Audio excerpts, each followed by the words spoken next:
Será que o planeta Terra já recebeu a visita de seres extraterrestres? Estariam eles nos observando em segredo já há muito tempo? Para um grupo de cientistas dos Estados Unidos e Reino Unido, a resposta é sim.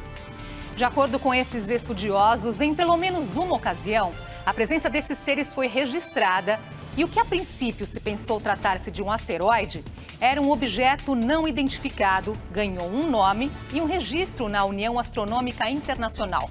Os detalhes você vai ver nesta edição do Matéria de Capa, que está só começando. Fique com a gente.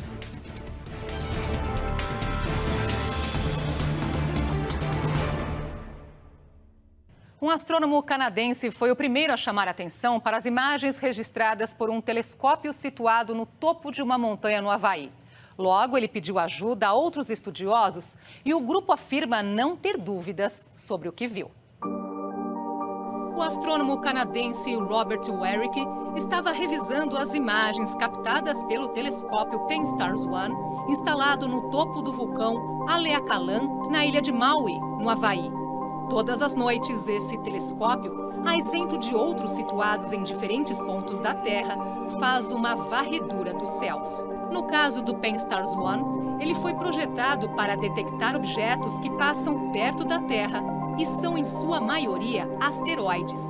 Esses corpos celestes costumam viajar a cerca de 70 mil quilômetros por hora. Mas o ponto luminoso que chamou a atenção de Warwick era muito mais rápido. Se deslocava a mais de 300 mil quilômetros por hora. O astrônomo alertou outros colegas que passaram a acompanhar a trajetória do objeto a partir de outros observatórios. Dependendo da incidência de luz, o formato variava. Ora era comprido, lembrando um charuto, ora meio arredondado. Logo, o grupo concluiu que se tratava de algo nunca visto antes.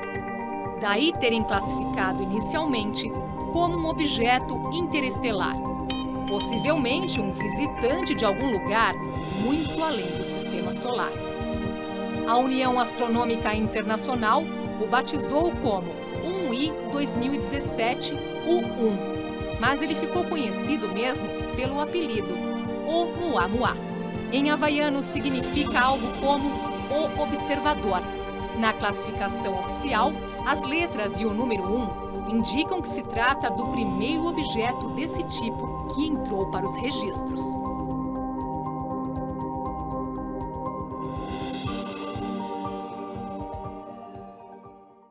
Agora vamos ver com mais detalhes por que esse objeto chamou a atenção de pesquisadores e quais são as diferenças para outros corpos celestes.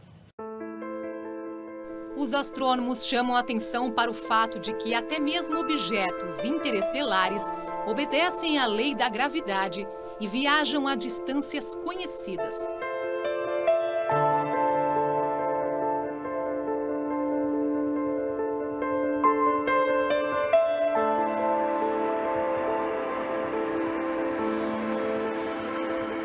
Os cometas, por exemplo, ganham impulso extra graças aos gases que disparam e funcionam como uma espécie de foguete, e que também deixam um rastro luminoso característico em sua cauda.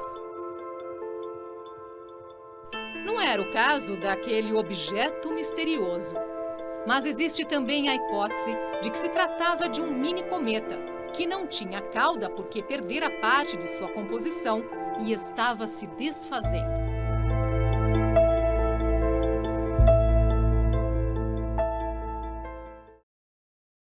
Mas para um cientista de Harvard não há dúvidas. Aquele objeto foi construído por outra civilização. O astrofísico Avi Loeb, da Universidade de Harvard, apresentou uma série de hipóteses para explicar a passagem do misterioso objeto. A primeira delas é que o Oumuamua seria uma nave enviada por alguma civilização distante para observar a Terra.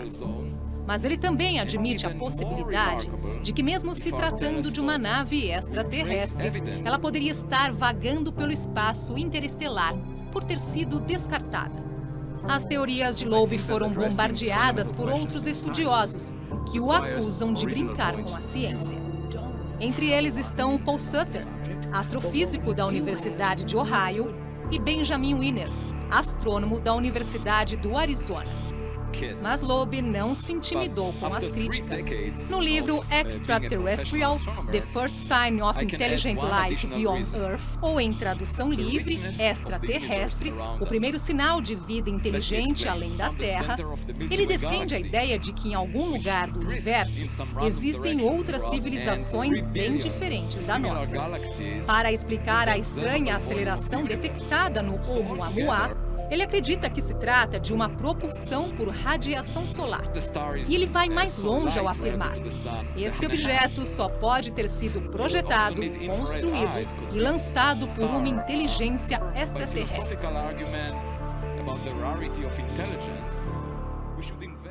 Depois do Oumuamua, veio outro objeto, o Borisov, que foi o segundo interestelar que a gente observou, mas esse sim, tinha cara de cometa, gosto de cometa, jeito de cometa, e ficou mais fácil de entender.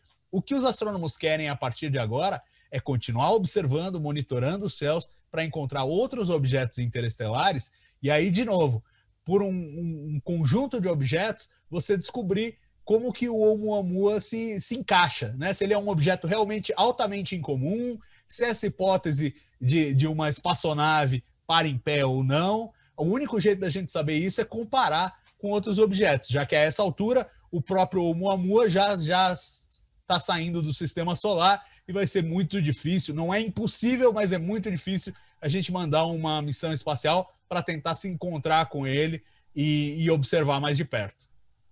Para alguns cientistas, não se trata de perguntar se existe vida fora da Terra, mas a questão é quando será feita a descoberta. Ellen Stofan já foi cientista-chefe da NASA e atualmente é diretora do Museu Nacional Aéreo e Espacial. Ela acredita que as provas definitivas da existência de vida em outros pontos do universo devem ser encontradas nas próximas 2 décadas. Jeffrey Newmark, astrofísico da NASA, não apenas concorda com Ellen, como afirma não ter dúvidas de que é apenas uma questão de tempo para essa descoberta. Eric Kirschenbaum, pesquisador da Universidade de Cambridge, é outro que faz suas apostas na existência de vida extraterrestre. Ele acredita que o mundo da zoologia tem muito a nos ensinar sobre o assunto. Em seu livro, The Zoologist's Guide to the Galaxy, What Animals on Earth Reveal About Aliens and Ourselves, em tradução aproximada, o guia zoologista para a galáxia, o que os animais na Terra revelam sobre alienígenas e sobre nós mesmos. Ele arrisca a hipótese de que a vida em qualquer ponto do universo não pode escapar de alguns princípios básicos, como a evolução e reprodução. Certamente haverá diferenças. Por exemplo, na Terra, onde a atmosfera é composta essencialmente por oxigênio e nitrogênio, evoluímos de acordo com um certo padrão. Em outros mundos, onde predominam diferentes elementos químicos, qualquer forma de vida terá que se adaptar a eles. Mas em qualquer circunstância, lembra ele, é preciso se deslocar, seja andando ou voando.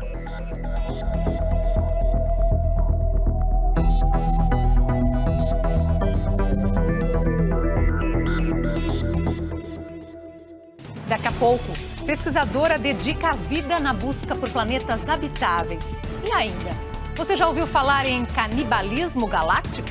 Não saia daí.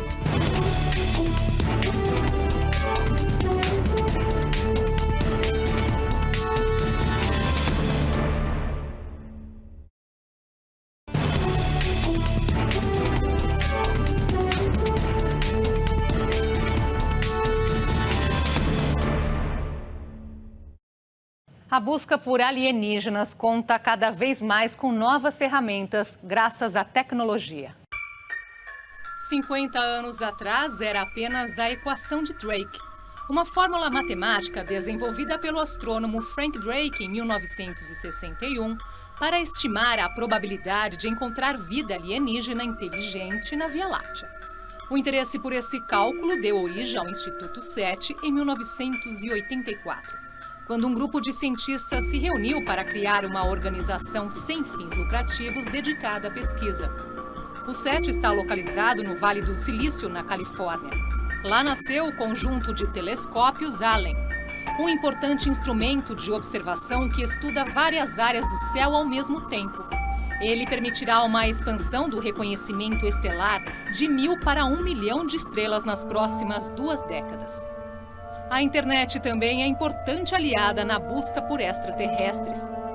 O projeto SET-HOM, da Universidade de Berkeley, caçou alienígenas por 21 anos com a ajuda dos internautas.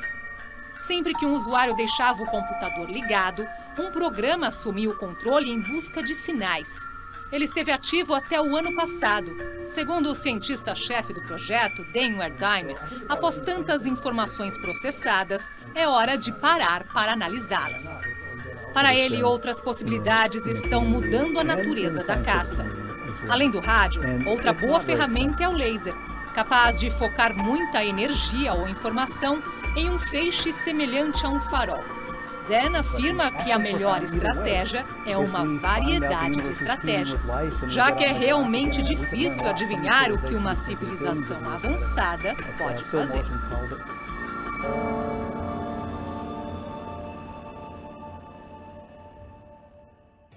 Nós iremos encontrar vida extraterrestre nas próximas 2 décadas. Esta é a previsão do astrônomo norte-americano Seth Shostak, pesquisador do Instituto SET. Durante uma palestra TED, ele contou que sua profissão é procurar alienígenas. E quando ele diz isso, as pessoas olham para ele, incrédulas.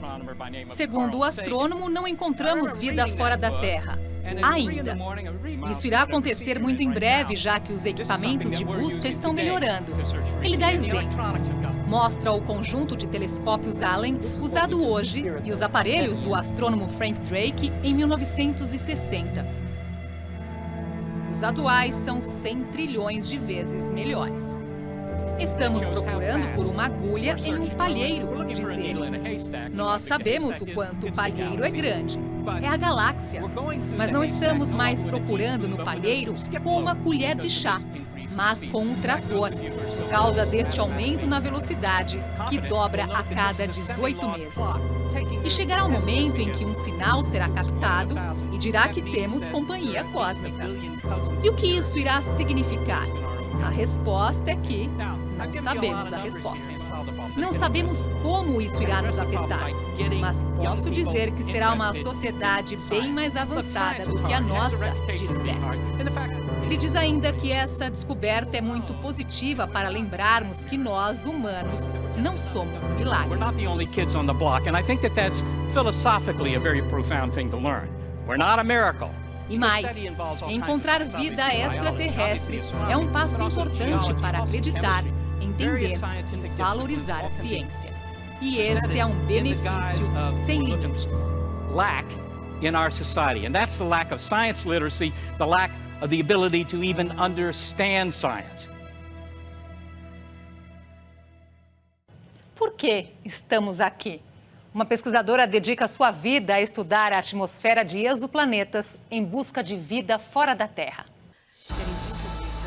A astrofísica e cientista planetária Sara Seegers trabalha há 15 anos no Instituto de Tecnologia de Massachusetts, em busca de vida extraterrestre. Não de criaturas verdes humanoides, como aparecem nos filmes, mas sinais de vida em planetas que orbitam estrelas além do Sol.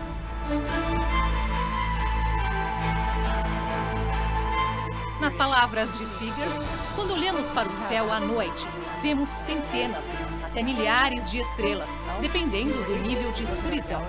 E se a Via Láctea abriga bilhões de estrelas e o universo centenas de bilhões de galáxias, então a probabilidade de encontrarmos vida fora da Terra é grande e desafiadora. Mas a procura por um planeta habitável, com oceanos, continentes e ar puro, está longe de chegar ao fim. Pequenos e ofuscados pela luz de suas estrelas, esses planetas são os menores pontos de luz do universo. No MIT, Seegers e um time de pesquisadoras trabalham na construção de satélites poderosos e no mapeamento de gases além do oxigênio presentes nas atmosferas dos planetas que indiquem a possibilidade de vida.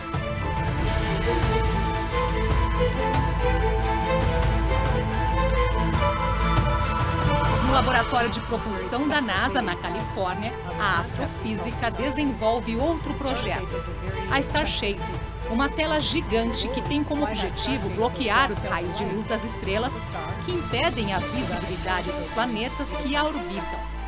Com dezenas de metros de diâmetros e a capacidade de dobrar como um origami. Para a pesquisadora, a busca por planetas como a Terra poderá ajudar a responder algumas das questões mais misteriosas que acompanham a humanidade há séculos. Por que estamos aqui? Por que nosso universo existe? Como a Terra se formou e evoluiu? Nós estamos sozinhos? Bom, essa é uma grande dúvida que nós temos, né? Qual é a frequência da vida no universo? A gente não sabe por algumas razões. Tem palpites para todo lado.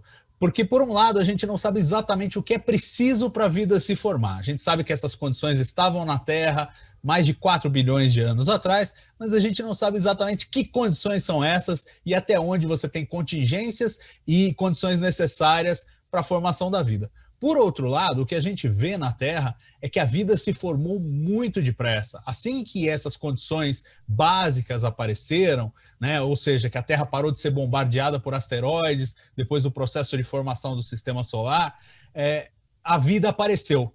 Então dá a entender de que é um processo natural que acontece sempre que as condições aparecem. E aí você contrasta isso com o número de objetos que existem no universo, planetas e luas, que poderiam abrigar essas condições básicas. E aí fica realmente a dúvida, será que a vida é super comum mesmo? Muita gente aposta nisso, mas para a gente ter essa certeza, é muito importante a descoberta de uma segunda origem para a vida. A gente conhece até hoje só a vida na Terra, por isso os pesquisadores estão tão focados em, por exemplo, procurar evidências de vida no passado de Marte, ou procurar vida em Europa, a Lua de Júpiter. Porque se a gente encontrar, mesmo que seja aqui no nosso sistema solar, evidência de uma segunda origem para a vida, é sinal de que realmente, toda vez que essas condições propícias aparecem, a vida aparece também. E aí as probabilidades de haver vida espalhada pelo universo aumentam imensamente. Você já ouviu falar em canibalismo galáctico? Parece filme de ficção científica, não é mesmo? Mas uma descoberta feita por cientistas europeus e australianos traz novas indicações de que isso pode mesmo ocorrer. A informação foi publicada pela revista Nature Astronomy e começa lembrando que ao redor da Via Láctea existem dezenas de galáxias menores remanescentes da época do Big Bang, a grande explosão que teria dado origem ao universo há cerca de 13 bilhões e 600 milhões de anos.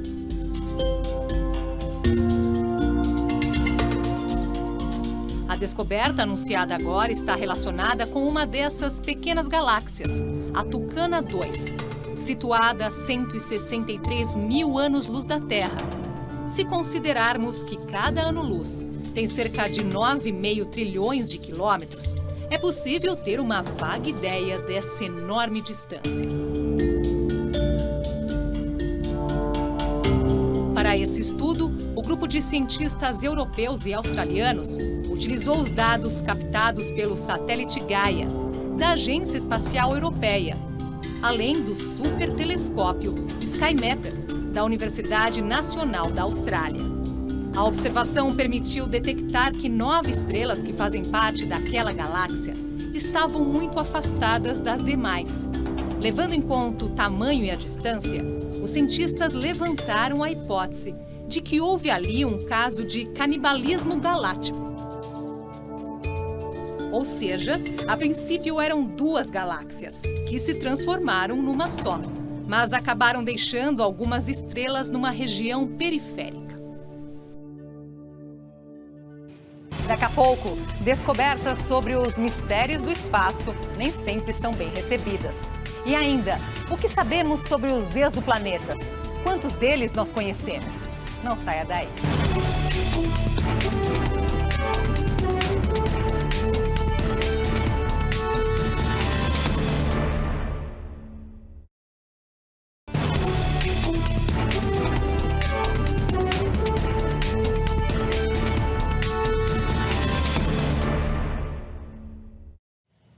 De tempos em tempos, o mundo da astronomia é abalado por importantes descobertas. Nem sempre elas são bem recebidas a princípio. Vamos ver agora uma história que resultou num prêmio Nobel de Física. Em 1995, os astrônomos suíços Michel Mayor e Didier Queloz anunciaram a primeira descoberta de um planeta em órbita de uma estrela semelhante ao Sol. Na verdade, um exoplaneta, como são chamados aqueles que se localizam fora do sistema solar. Na época, Mayor era professor da Universidade de Genebra e Queloz se dividia entre a mesma universidade e Cambridge. Nesta entrevista, eles contam como esperaram durante longos meses até ter a comprovação de que se tratava realmente de um planeta. E falam da alegria que esse feito lhes proporcionou. Em 2019, eles ganharam o Nobel de Física, que dividiram com James Peebles, da Universidade de Princeton. Peebles foi escolhido por suas contribuições ao entendimento da cosmologia física. O planeta descoberto pelos cientistas suíços foi batizado de 51 Pégasi B. Isto porque sua estrela-mãe, ou seja, o seu Sol, chama-se 51 Pégasi e faz parte da constelação Pégasus. Também conhecida como o Cavalo Alado, a constelação Pégasus fica no hemisfério celestial norte e é uma das 88 identificadas pelos astrônomos. Já o planeta 51 Pégasi B, mais conhecido como Dimidium, se revelou um gigante. Sua massa é 150 vezes maior do que a Terra. Leva o equivalente a 4 dias nossos para completar uma órbita em torno de seu Sol. E é muito quente. Calcula-se que a temperatura em sua superfície gira em torno de 800 graus Celsius. Daí ter sido chamado também de o Júpiter quente. A gente já descobriu milhares de exoplanetas, né? Planetas aí girando ao redor dos mais diferentes tipos de estrela. E agora a gente está chegando numa fase que, com uma nova geração de telescópios, como o telescópio espacial James Webb, que vai ser lançado neste ano ainda pela NASA e pela ESA, a gente vai conseguir estudar a composição desses exoplanetas. No momento atual, o que a gente tem para a maior parte desses mundos é assim, é a massa deles, ou seja, quanto que eles pesam, entre aspas, e o volume, quanto espaço eles ocupam, qual é o diâmetro deles. Isso permite a gente calcular a densidade e dar um palpite sobre a estrutura interna, ou seja, a composição desses exoplanetas. Mas a partir do James Webb, a partir dos telescópios de próxima geração que estão sendo construídos aí pelo mundo, a gente vai ter a capacidade de realmente detectar os compostos que estão presentes na atmosfera desses mundos. Depois daquela descoberta de 1995, milhares de outros exoplanetas foram detectados. Seriam alguns deles habitáveis? Nas últimas 2 décadas, mais de 4.300 exoplanetas já tiveram sua existência confirmada. A maioria foi descoberta pelo telescópio espacial Kepler, da NASA, que esteve em operação durante 9 anos, entre 2009 e 2018. Não se sabe com precisão qual é o número de estrelas existentes na Via Láctea. As estimativas vão de 100 bilhões a 400 bilhões. Apenas nesta galáxia, não no universo. Desse total, calcula-se que aproximadamente 4 bilhões são semelhantes ao nosso Sol e possuem planetas orbitando em torno delas. Não se sabe quantos deles são habitáveis, mas os cientistas não descartam a hipótese de que em milhares ou milhões deles exista algum tipo de vida. Nesse ponto, a ciência ainda tem muito a descobrir.